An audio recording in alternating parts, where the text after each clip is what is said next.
na nwa na mmụọ nsọ. Udo dịrị unu.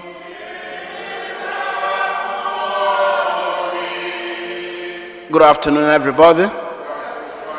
Namasị anyị na-ayọ maka udo n'obodo Haiti, udo n'obodo Nigeria.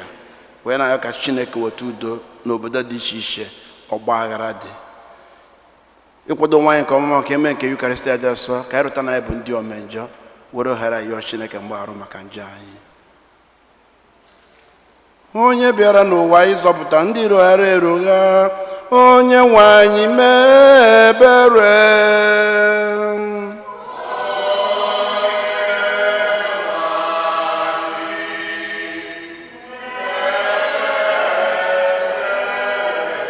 Onye bịara tọghata ndị omenjọ, Kristi mee ebere.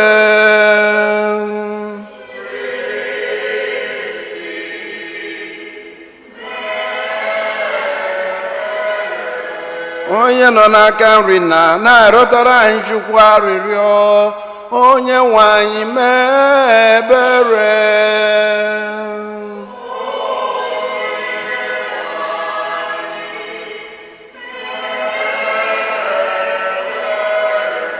Ka Chineke Chike niile mere anyị ebere, gbaghara anyị njọ anyị, duru anyị na ndụ ebebe.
Yesu Kristi,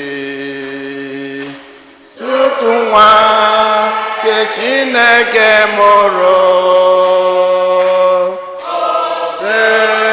bụ Nwachukwu,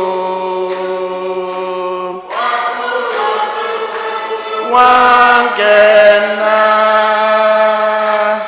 onye na-ekpochapụ njọ nke ụwa.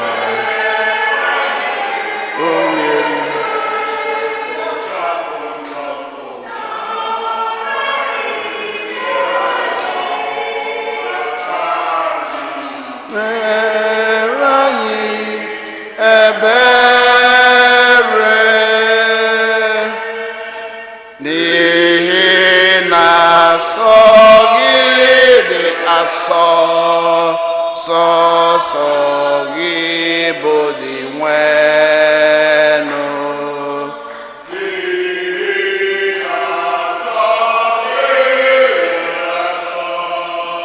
Sọ gị bụ Jesu Kristi.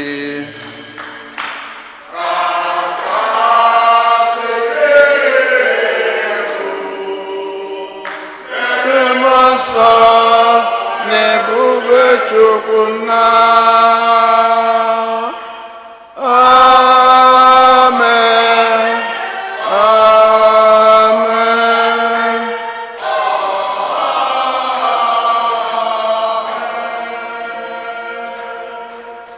Ka anyị rịọ arịrịọ.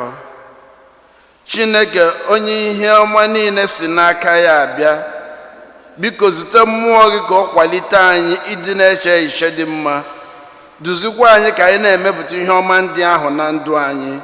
Anyị na-ayọ nke a site na dị nwa anyị Jesu Kristi nwa gị, onye gị na ya dị ndụ na-achị na ịdịgo n'otu nke mmụọ nsọ, otu Chukwu site n'ụwa ta ụwa niile. Amen.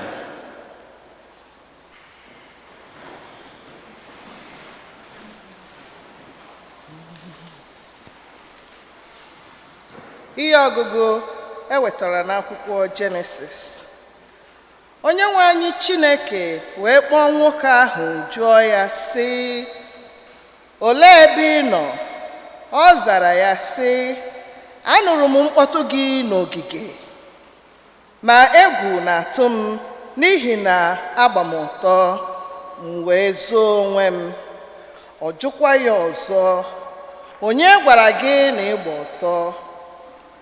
Ọ pụtara na ị nọ na-ata mkpụrụ osisi ahụ m gwara gị atala?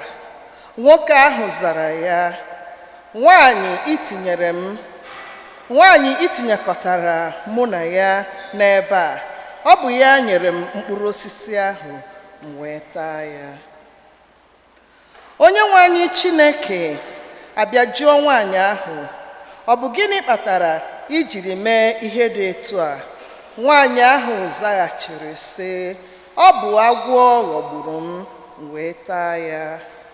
Onye nwe anyị Chineke wee gwa agwọ sị, n'ihi ihe a ị mere, ị ghọọla anụ abụrụ ọnụ n'etiti ụmụ anụmanụ niile bi n'ọhịa.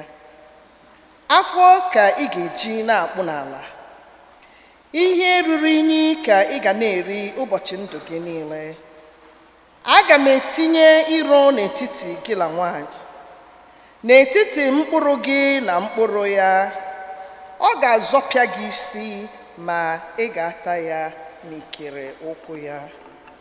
Okwu kosebuwa.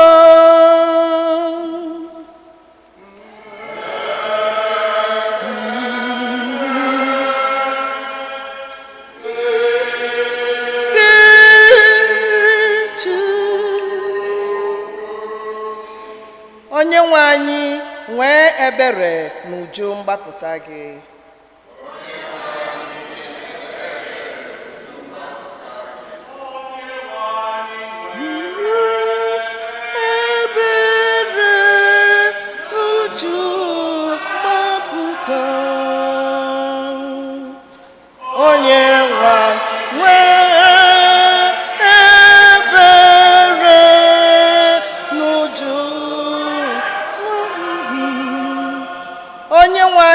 Ọ bụ site n'ụgbọ mmiri nke ahụhụ ka m na-akpọku gị. Onye nwe m, nụrụ olu m, gee ntị n'olu akwa m, zaa m, nyekwara m aka. Onye nwe ebere n'uju mgbapụta. Onye nwe anyị, ọ bụrụ na inyochaba mmehie anyị niile ama, ọ bụ onye ga-afọdụ? Ma mgbaghara bụ nke gị, n'ihi ya ka anyị ji asọpụrụ gị.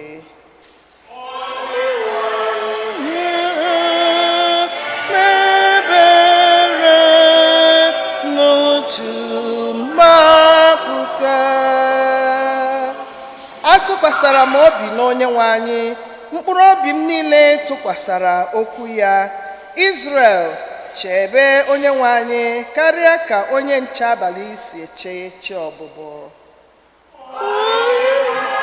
Nwere ebere n'uju mgbapụta. N'ihi na onye nwe anyị nwee obiọma na uju mgbapụta, ọ ga-agbapụta Izrel na mmehie ya niile.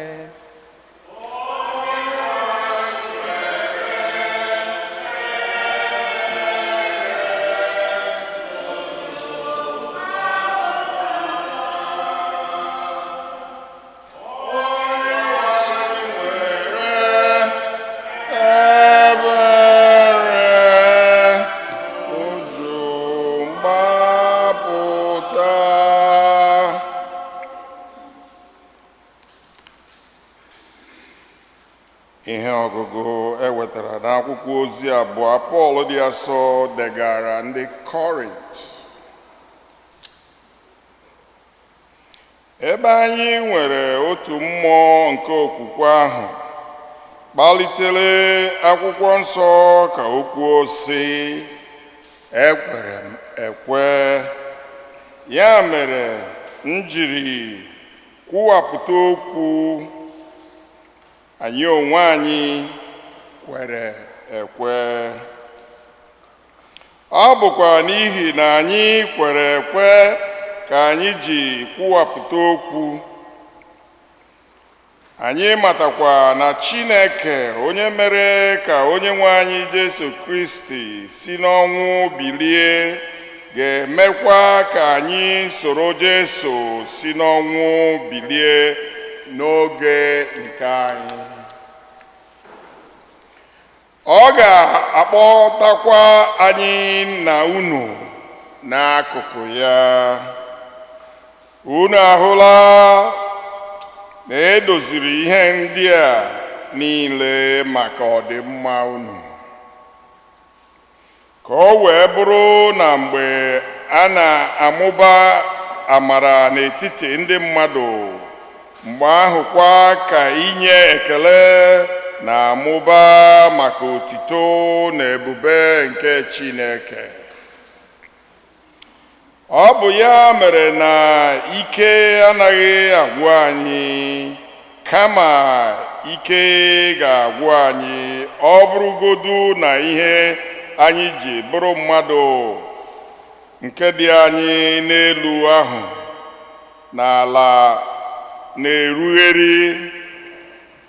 Ndụ ọhụrụ dị anyị n'ime mmụọ na-egbu abawanye kwa ụbọchị kwa ụbọchị.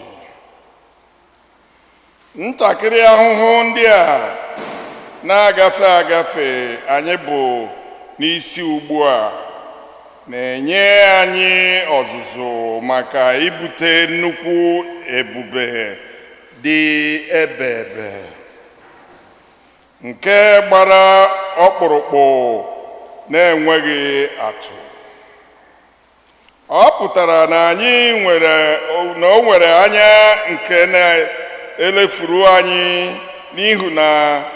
n'ihu anyị anya, wee na-ele ihe na-aghị ahụ anya, n'ihi na ihe a na-ahụ anya na-adị nwa oge, ma ihe anaghị ahụ anya na-adịgide ruo mgbe ebighị ebi. Anyị ma nke ọma na mgbe a kwaturu ụlọ alawa aghara nke anyị bi n'ime ya n'ụwa,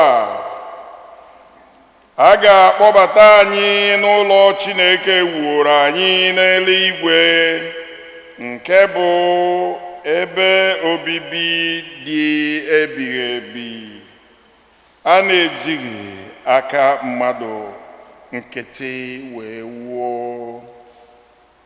Okwu osebrowa.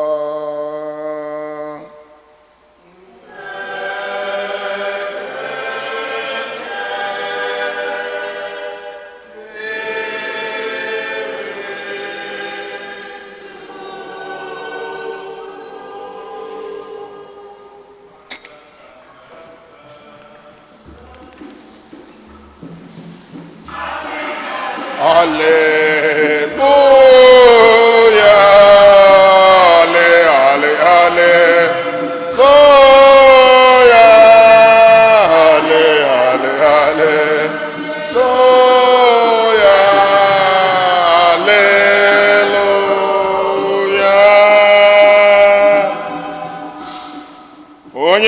anyị, meghee obi anyị ka anyị nụ okwu nke nwa gị.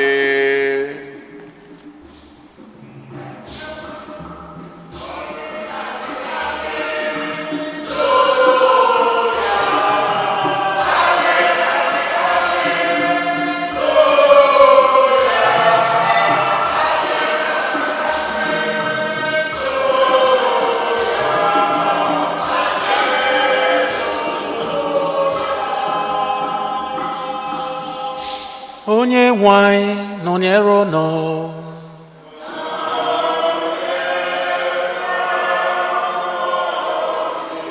Ihe ọgụgụ nke ha si n'ozi ọma dị asọ nke Mark dere.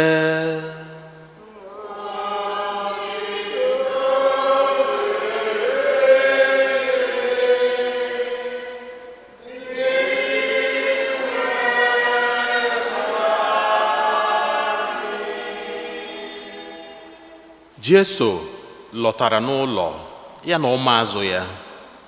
Oke igwe mmadụ zukọkwara ọzọ, nke mere na Jesu na ụmụazụ ya enweghị ohere ọbụla iri ihe.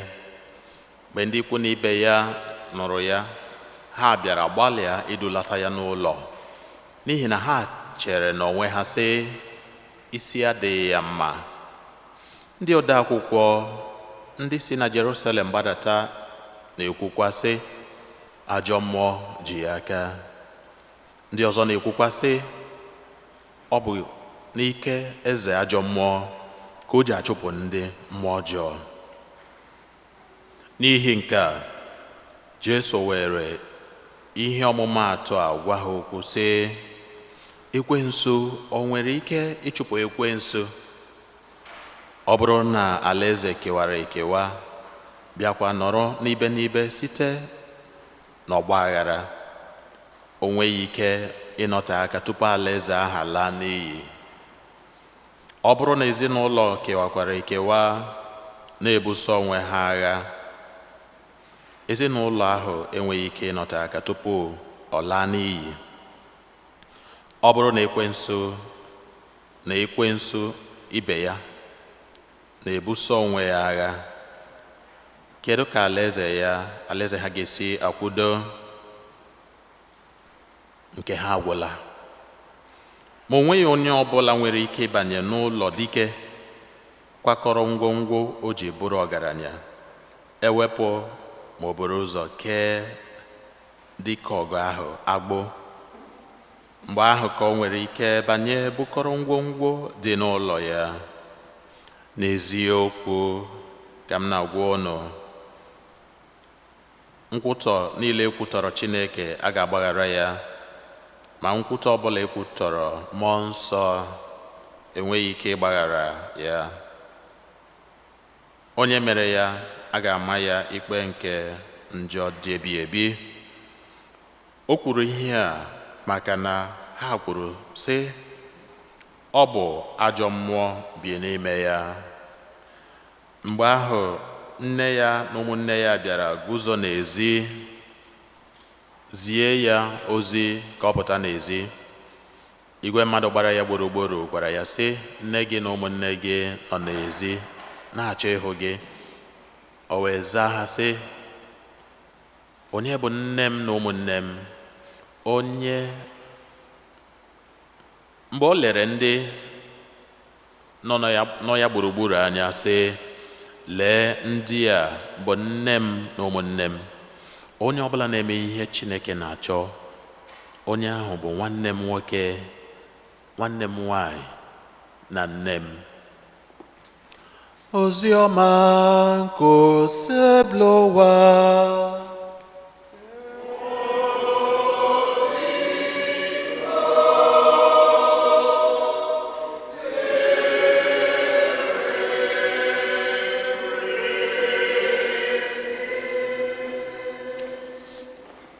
Praise the Lord.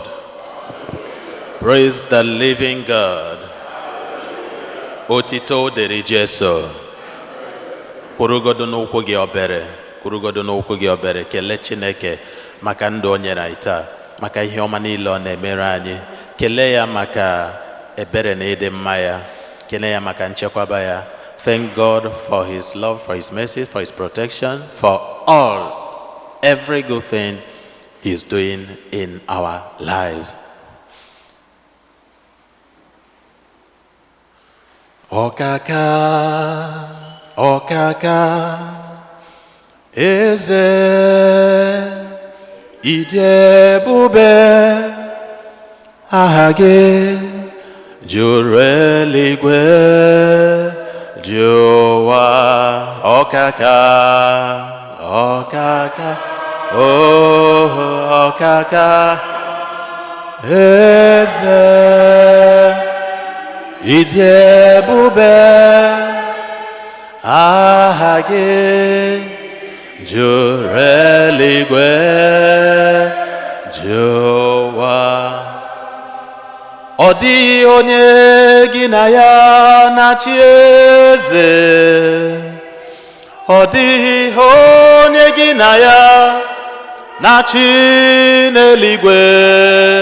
Ọkaka, ọkaka, eze, ịdị ebube, aha gị juru eluigwe, jụwa. Onye nwe anyị ezitewo ndị mmụọ ozi ya ka ọ nọnyere anyị. You are the living God. Is there no one like you? Ekwueme, ekwueme, ekwueme, ekwueme. Oh, you are the living God. Is there no one like you? And you are Yahweh. You are Yahweh. You are Yahweh. You are Yahweh. Oh, you are Yahweh. Alpha, Omega, Omega. You are Yahweh, Alpha, Omega. Amen. Kaino dodo.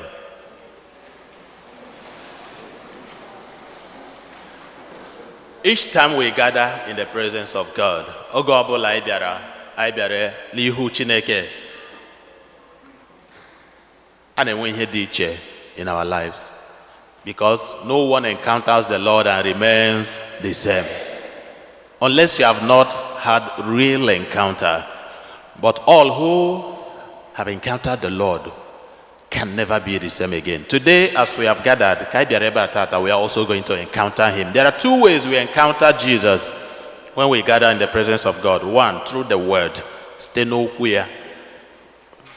two, through the sacrament of the Holy Eucharist, when we gather around the table of the Lord and break the bread and share from the same table. And this table here is a kingdom. This table here is a kingdom that unites all of us, no matter where we are coming from. Is a kingdom. And in the book of Revelations, the word of God says, God has established us as a kingdom to serve our God. He has established us as kingdom and priests to serve our God. So, two ways we encounter him is either he comes into our lives through the word and also through the Eucharist. And in the word of God today, Ozioma Gorani, and we're an encounter that Jesus wants us to have with him. There is something deep he is revealing. Something that he said in the gospel that all of us should reflect. onye ọbụla ga-eleba ya anya, ọ sị, a kingdom divided against itself cannot stand. Amen. Tell your neighbor, a kingdom divided against itself cannot stand. Tell your neighbor that. Amen. Invariably, when you look at it from the other angle, when you turn it the other way, it means a kingdom united with itself will forever stand. A kingdom united with itself will forever. Nothing can break it. And Jesus also said, a family divided against itself cannot stand. It will not be long. And also a family that is united with itself can never fall. No matter the temptation, waves or the storms of the sea, that family will forever remain strong. Amen. Amen. Now, the first reading of today is giving us an example of a kingdom divided against itself. Chineke kere Adam and Eve and established them as a kingdom, as a family. Every family is a kingdom. Your family is a kingdom, so you have to guide it with caution. You have to protect your kingdom. In the olden days, every kingdom, every empire or territory is guarded very well. It's the duty of the king to make sure that there are armies safeguarding the kingdom day and night. They will mount on sentinels, on towers, and be watching over the city. That's the reason why God said to Jeremiah, I have made you a watchtower, a watchman over the house of Israel. You have to be there to watch over them all the time. So, every family is a kingdom. You have to protect your family against intruders. Ibu dike, the dike and the kunoziomani n'ụbọchị tata. Ọ sị na enweghị dike ga-adị ready kwado akwado enemies ga-abịa mee gịnị break ya in. Mana ọ bụrụ na enemies abịa jide dike kee ya agbụ, they will tie the king or whatever. They will not be able to enter. Amen. So God established Adam and Eve as a kingdom, as a family. But Adam did not guide his kingdom. I don't know why. I don't know. Adam na agayari. I don't know why. And it is also the same way with some men today. You leave your family, you leave your kingdom. When you leave that family and start moving about, that's when the enemy will now say, there is no security. There is no watchman. Dikapwo kai megene kai bata. Agwo ekwensu emegene abata. Ekwensu abata. And you know, there is, when you look at the book of Genesis, the story of creation, it says that God created woman from the rib of just one rib. He made a woman. Man, and then you know that the rib protects the heart, which is the center of the body. If one rib could create a woman, it means that man possesses the fullness of strength, the fullness of power to protect the family. It then means that when you leave the family as a man, the woman of the house may not have all it takes to protect the family. In one way or the other, we human beings are weak, but women in their own way have also their unique weakness. So the devil used what is called social engineering, manipulated Eve, and asked him, did God, look at the question, did God actually ask you not to eat this? Did God actually ask you? No. Eve started misbehaving. So, protect your kingdom. And when the devil was able to get Eve, he now used Eve to get Adam. To get Adam. But the question is, ebe ka Adam na aga ya? Ihe ọ na-achọ, ihe niile nọ na the garden. Ebe ka ọ na-aga ya? Ebe gịnị ka ọ na-aga? So if you are someone like Adam who moves around, you leave your family and moving from one place to another, please go back The devil is on the corner looking for a way to penetrate. The devil is on the corner. Remember what the Bible says in the book of 1 Peter. Also, the devil is like a hungry lion looking for someone to devour, looking for someone to eat. Always ready, looking for a loophole, looking for an opportunity. And the Bible says, stand up to him strong in faith, but also in the knowledge that your brothers all over the world are suffering the same thing. So whatever you are suffering in your family, the other person is doing what? Suffering it. Therefore, be strong. You are not the only one. So my dear brothers and sisters, when our first parents had fallen, it has consequences. The consequences of a kingdom dividing against itself. First, fear. Fear will come in. God asked Adam, where are you? He said, I heard your voice. The question is, where are you? Location, geography. He started answering biology. I heard your voice and I was afraid. Fear. That's one of the consequences of a kingdom divided against itself. As we are here, we are coming from different parts of our land. If we divide against ourselves, we are not going to stand. I heard your voice and I was afraid. Fear. You will always be afraid when you are divided against your brothers and your sisters, or when you sow the seed of discord. When your family is divided, everybody is, sometimes when family separates and everybody will go their separate ways, you think that they are, sometimes it may appear that they are doing well, but there is fear. We don't know what tomorrow holds.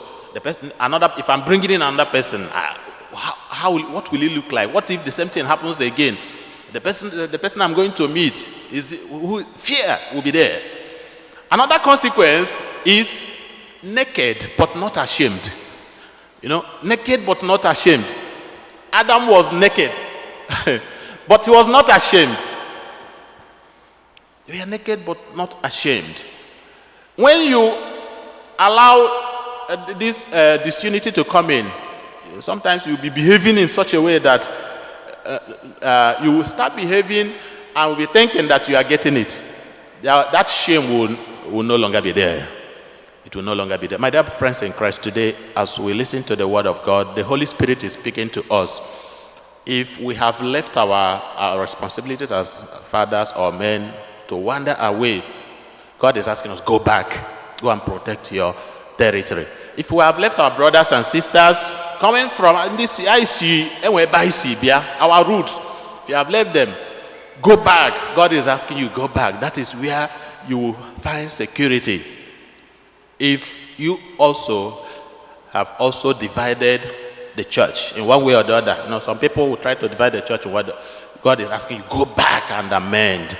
Because a kingdom divided against itself will not stand. And most importantly, if we have separated ourselves from God in any way, especially the Holy Spirit, God is asking us to go back so that we'll be able to stand. And as we listen to these words, may the Holy Spirit perfect it in our lives through Jesus Christ our Lord.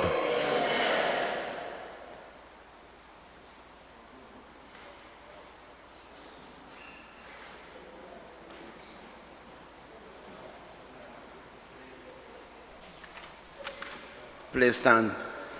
Ekwe n'otu Chineke nna jike niile, onye mere eluigwe na ala, na ihe dum a na-ahụ anya na ndị anaghị ahụ anya, ya na otu onye nwe anyị Jesu Kristi, so otu nwa Chineke mụrụ, nna mụrụ tupu ụwa tụ ụwa niile, Chukwu si na Chukwu, ihe si n'ihe, ezi Chukwu si n'ezi Chukwu, amụrụ ya mụ emeghị ya eme, ya na nna bụ otu ihe na ihe a jiri bụrụ Chukwu, onye si na ya mee ihe dum, onye maka ihe anyị bụ mmadụ na maka ihe nzọpụta anyị si n'eluigwe gbadata, o were arụ na Virgin Maria site na mmụọ nsọ, ọ bụrụ mmadụ, abịa kpọgbuo ya n'obe n'ihi anyị n'oge ọchị Pontus Pilate, ọ taa ahụ, ọ nwụọ, elie ya, ma o bilitere n'ụbọchị nke atọ ka akwụkwọ nsọ siri kwuo, ọ rọgo n'eluigwe, nọrọ n'aka nri Chukwu Nna, ọ ga-abịaghachi ọzọ n'ebube ya ikpe ndị dị ndụ na ndị nwụrụ anwụ ikpe, onye ọchị ya na-enweghị njedebe, ekwe na mmụọ nsọ, onye nwanyị na-enye ndụ, onye si na nna na nwa pụta, onye a na-esekpuru na-etogodo ya na nna na nwa, onye si na ndị amụma kwuo okwu, na apọstọlik, ekwupụta m otu baptizim nke mgbaghara njọ. Ana m atụ anya mbilite n'ọnwụ ndị nwụrụ anwụ na ndụ ụwa na-abịanụ. Amen. Ekpere nke ndị kwenụ.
ekpere ime obi jukene onwe gị ajụjụ site n'okwu Fada kwuru n'ụbọchị tata. Is my family united? Are we united as family? Igbo community or St. Fortunata, are we united? Ndị Igbo club niile ndị Igbo nọ n'ime ha, are we united? Is there any division? Are you part of the people that create the division? Okwu Fada kwuru n'ụtata bụ okwu mmụọ. You need to ask yourself a question. Am I an instrument of peace? It's not only homily. Okwure kekwe mmụọ nsọ so n'ọnụ ya gwa ndị Igbo okwu n'ụbọchị tata. Where are all the divisions among us? You were a case in a court. Can you bring it out for peace to reign? God speak to you today. Make me an instrument of peace.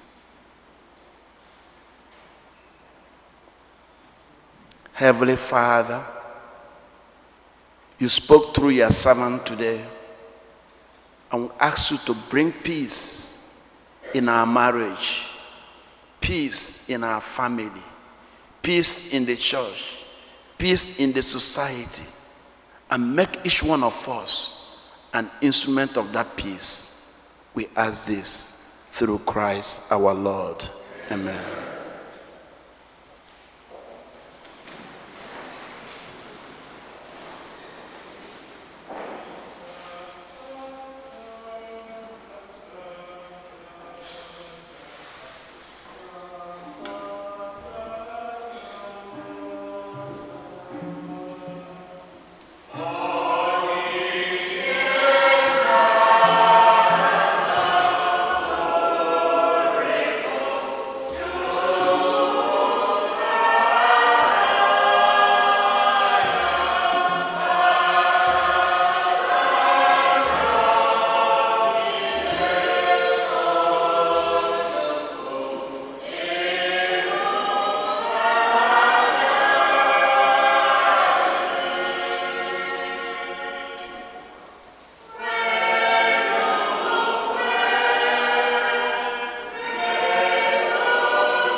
ụmụnna m ga-aja mụ na unu ga-achụ ugbu a bụrụ ihe ga-amasị osebụrụ ụwa Chineke anyị ịnaranụ.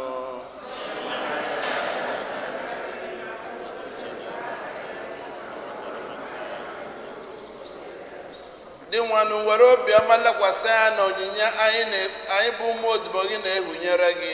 Biko nọrọ ya mee ka ọ bawanye ịhụnanya anyị na-enwe maka gị site na Kristi onye nwe anyị.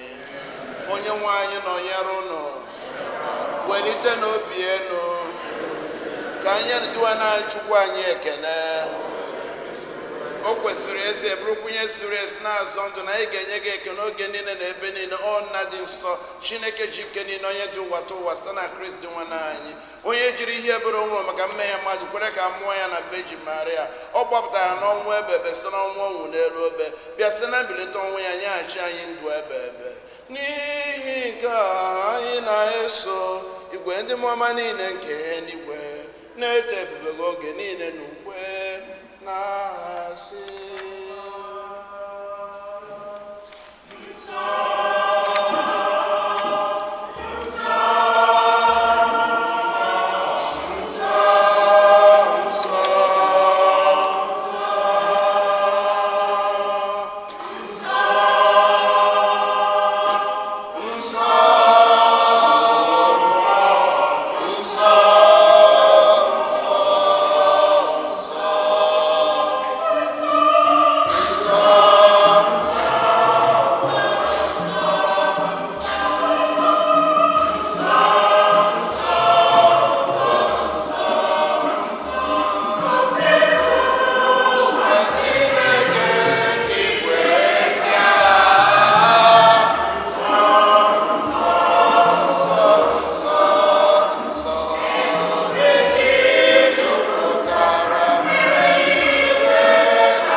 nna ịdị nsọ ezie, sọ gị na-edo ihe dum nsọ.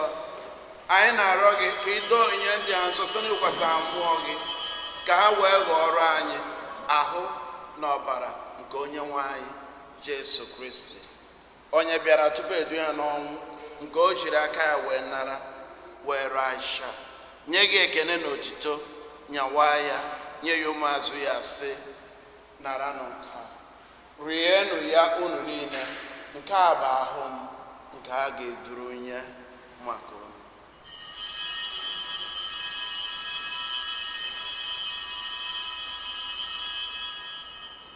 My Lord and my God. Otu agwa ka o si mee mgbe ha richara nri anyasị, o buru iko mmanya, nyekwa gị ekene na otito, bunye ya ụmụazụ ya sị, naranụ nke a, ṅụọnụ ya unu niile, nke a bụ iko nke ọbara m, nke ọgba ndụ ọhụrụ dị ebe ebe, a ga-agba ya n'ihi unu na n'ihi mmadụ niile, ka e wee gbaghara njọ. Na-emenụ nke a na ncheta m.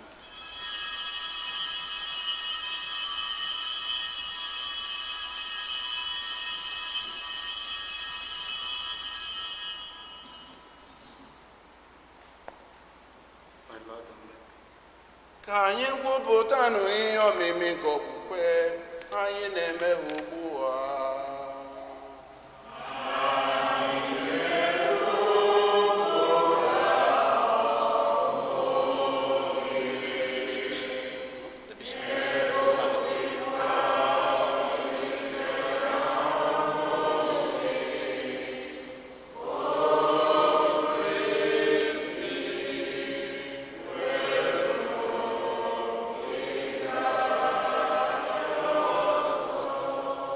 na na ncheta nke ọnwụ na mbilite n'ọnwụ nke nwa anyị ebunye ya achịcha nke ndụ na iko nke nzọpụta. Anyị na-ekene gị n'ihi na ikwere ka anyị dị mma ikwu n'ihu gị. Anyị ji ume a na-arịọ ka anyị bụ ndị na-anata ahụ na ọbara nke Kristi bụrụ otu site na njikọ nke mmụọ nsọ. Nna,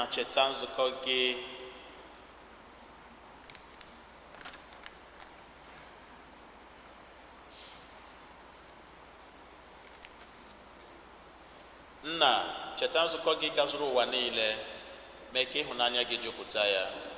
Gozie Pope anyị bụ Francis na Bishọp anyị bụ Robert, ndị ọfọta gị niile. Chetakwa ụmụnne anyị ndị dị nchekwube nke mbilite n'ọnwụ gawa na ezumike nke ọnwụ. Kpọbata ha na ndị ọzọ niile nwụrụ anwụ n'ihe nke ebube gị. Biko mere anyị niile ebere ka anyị soro Virgin Maria dị ngọzi, nne nke Chukwu, na ndị apọstụl gị na ndị nsọ gị niile, ndị mere uche gị n'ụwa, were keta ndụ ebe ebe.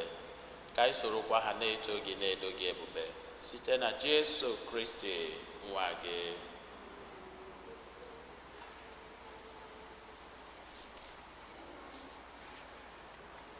Ihe niile kere eke na-eso ya bụ Kristi, na-esikwa n'ime ya na n'aka ya, na ịdịgo n'otu nke mmụọ nsọ, na-enye gị bụ Chukwu nna ji ike niile, nsọpụrụ na otito niile, site n'ụwa tụ ụwa niile.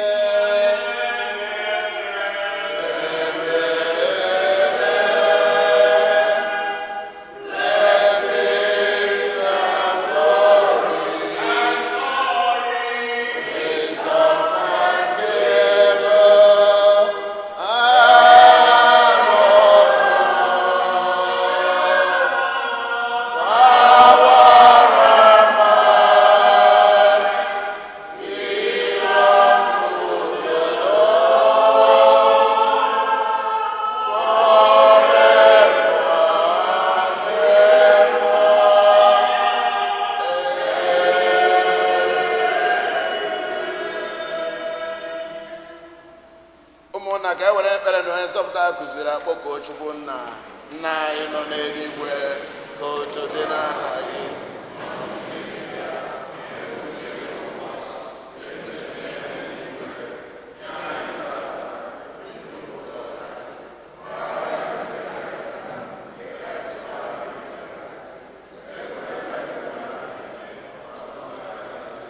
Zọpụta anyị na-arịọ gị ọsọ bụrụ na ajọ ihe niile, were ebere ya udo n'oge nke anyị site n'inye aka ebere gị, ka zọpụta anyị na njọ oge niile, ewe gbalụ nsogbu niile, were nchekwube dị nsọ na-atụ anya maka mbịaghachi nke onye nzọpụta anyị Jesu Kristi.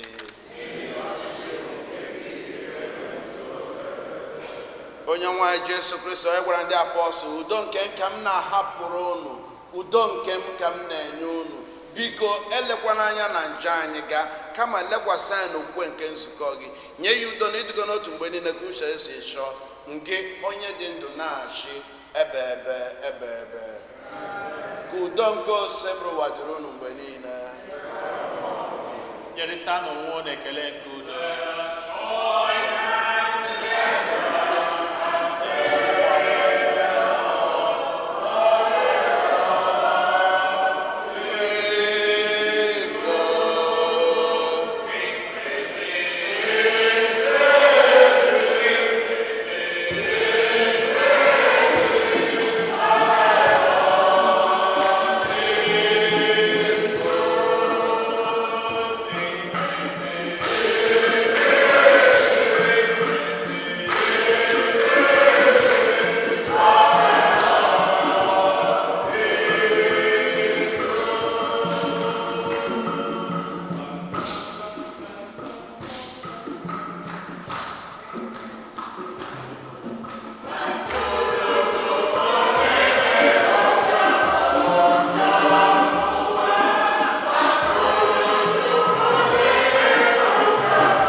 atụrụ nke Chineke, leenụ onye na-ekpochapụ njọ nke ụwa. Ha nwere isi ọma, bụ ndị a kpọrọ n'oriri nke nwa atụrụ Chineke. Ndị nwere etosoro ịbatara n'ọbara Jizọs.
ka anyị rịọ arịrịọ.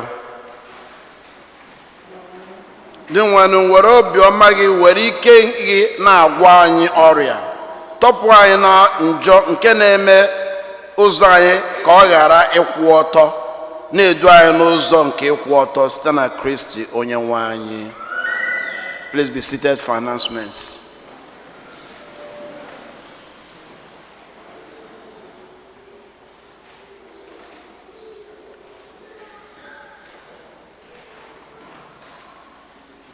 Otodri Jesu, second collection. Oya Chukwu n'ọgaza, Oya Chukwu n'ọgaza n'ekpere, Mesaya n'obiọma. Oya Chukwu n'ọga, Oya zagi.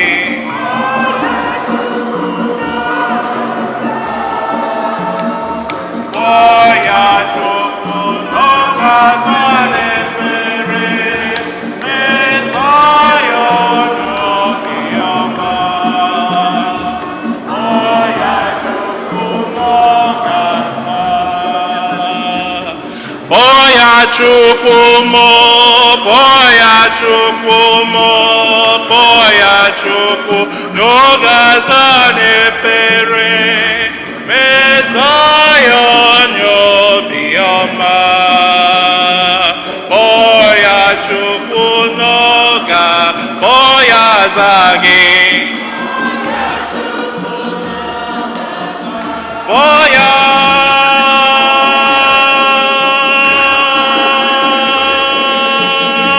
Mesaya n'obiọma.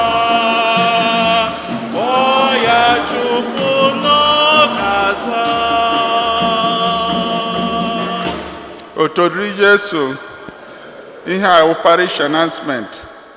As you may know, our deaneries providing weekly meals for the migrants. St. Fortunata is participating in this project by volunteering to cook meals once a month.